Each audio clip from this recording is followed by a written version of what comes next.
President Donald Trump just reinstated a maximum pressure campaign against Iran. So what does this mean for the Middle East? I'm Veronica Dudo. Let's find out. This is In America Today from the Ticker News Studios in New York City. President Donald Trump has signed an executive order reinstating a maximum pressure campaign against Iran, coinciding with Israeli Prime Minister Benjamin Netanyahu's high-profile visit to the White House. Trump admitted he was torn about the decision, calling the order very tough on Iran, but emphasized it's designed to deter further escalation. The order directs the Treasury Department to impose strict economic sanctions targeting Iran's vital oil exports.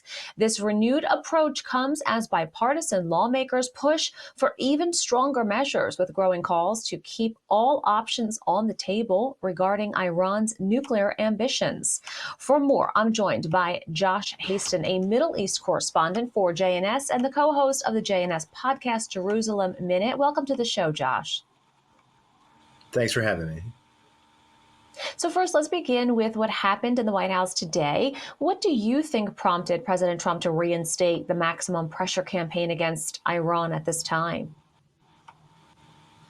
I think President Trump truly understands that the main threat towards stability, both in the Middle East and really to the Western world, is the Iranian nuclear threat. Iran obviously represents an existential threat to the state of Israel if they were to acquire nuclear weapons. And for many years, unfortunately, under the administration, Iran was able to move forward towards their nuclear ambitions. President Trump came into office now. He's been in power now for just over 2 weeks, and he said enough is enough. And that's why he implemented the executive order, the EO, right now, even though he said he didn't want to do so, implementing the maximum pressure on Iran. The main goal is to stop them from going nuclear. And it is no coincidence, it's on the very same day that President Trump is meeting in the Oval Office with Prime Minister Benjamin Netanyahu. I think it's a show of friendship and tightness and closeness between the Prime Minister of the State of Israel and President Donald Trump.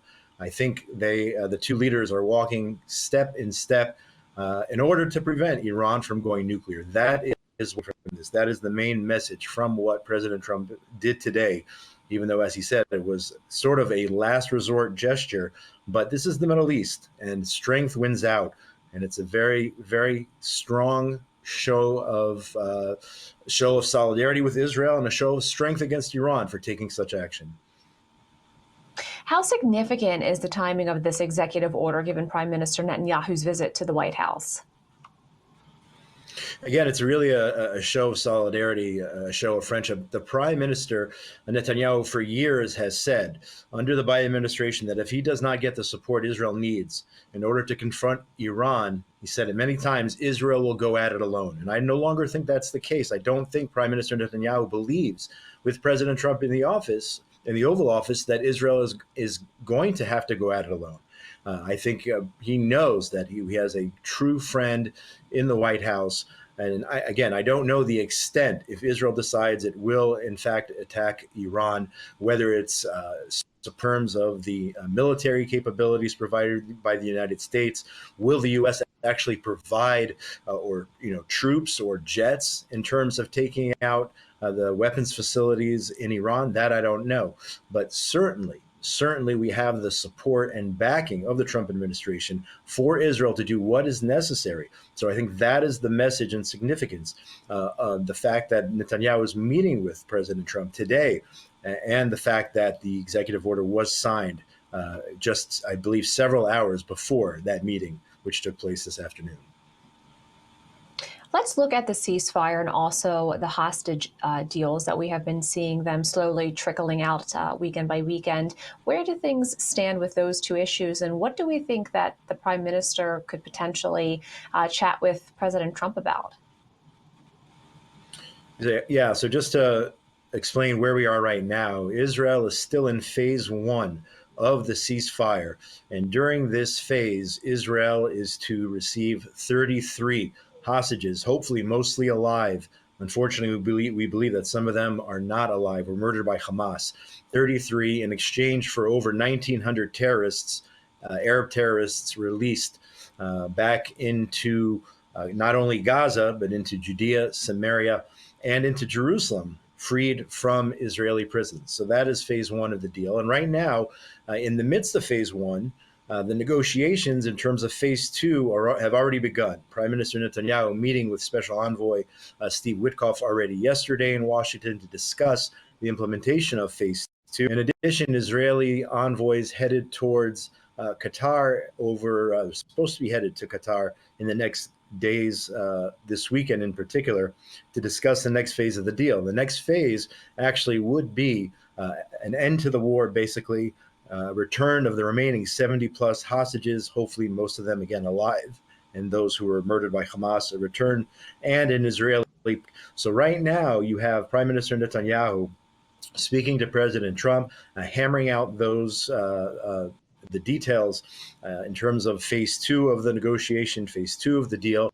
But at the same time, let's remember Prime Minister Netanyahu insisting that Israel must fulfill all three goals of the war. Number one, returning the hostages. Number two, making sure that Hamas is no longer standing. Hamas cannot rule the day after the war is over. And I think he and President Trump see eye to eye on that issue. And number three, Gaza can no longer be a threat to the state of Israel. So those are the main 3 points. And I think the two leaders are going to be hammering out those details today and in the days ahead. Now, we know, of course, President Trump believes in peace through strength, and that he has said many times before his inauguration, and of course now that he is in this role in the Oval Office, that he would like to see these wars end. But of course, we know the Prime Minister domestically has a lot that's being, required and asked of him. Can you kind of just explain to us, what's going on in terms of the future and where things could possibly go? Yeah, so Prime Minister Netanyahu has to walk a fine line here, because right now he has a very narrow governing coalition of 61 seats. And that's how many seats you need to have a majority in the government in the state of Israel. And he already had one of the parties in his governing coalition resign as a result of entering into the first stage of the hostage deal. And there's another party right now to his right, which is threatening that if Israel does not continue the war, they too might resign. And if that happens, Israel's government might fall. And if Israel's government falls and Israel has to go to another election, then Prime Minister Netanyahu has to take the focus away from all of these efforts in finishing the war, in doing everything that he wants to do, and focus on running for his seat again, running to become the prime minister, and his Likud party running for Knesset once again. So Israel could be thrown into elections. The next election is scheduled for the end of 2026, another year and a half or so. In the midst of a war, Israel might have to go to another election if that government should collapse. So on one hand, the prime minister and President Trump are working out this ceasefire. But on the other hand, if he comes back to Israel and he says we have worked out this second phase of the deal, and the deal includes an end to all of the hostilities and Hamas, even though they've been decimated, if Hamas still remains in power and the government falls, Israel could be heading towards elections. So it's a very fine line the prime minister has to walk here between the negotiations with the Trump administration on one hand and making sure that his government coalition remains stable on the other. Highlighting again the big news of the day with President Trump really, going for that maximum pressure campaign with Iran. What role do you think Israel plays in shaping U.S. policy towards Iran, especially with Prime Minister Netanyahu's strong stance on preemptive action? So at the end of the day, I think the most important thing to remember is that Iran represents an existential threat to the state of Israel, but it's not only Israel. Iran represents an existential threat to the rest of the world, including the United States. Iran views Israel as the little Satan, and they view the United States as the big Satan. And President Trump certainly understands this. His team, the Defense Secretary, Pete Hegseth, all of his team, they understand this reality. So Israel's on the front lines of this war against jihadism, against extremism here in the Middle East. President Trump knows this. He understands this. So while Israel's on the front lines, President Trump knows. And that's why in recent days, there was also talk about a sort of an Iron Dome system similar to the one Israel uses to shoot down rockets, which some of our neighbors shoot at us, more of a vast system. The United States is a huge landmass as opposed to Israel. It would take more advanced systems and systems able to shoot down longer range rockets. But again, it's two sides of the same coin here. What Israel experiences on the front lines with our neighbors, the United States one day might experience that. If Iran were to go nuclear, they could pose a threat. The Houthis have already threatened U.S. assets in the Red Sea over the last year plus. So what starts with Israel doesn't end with Israel. And I think that's the main point here. And I think President Trump truly understands that. Josh, thank you so much for your time today.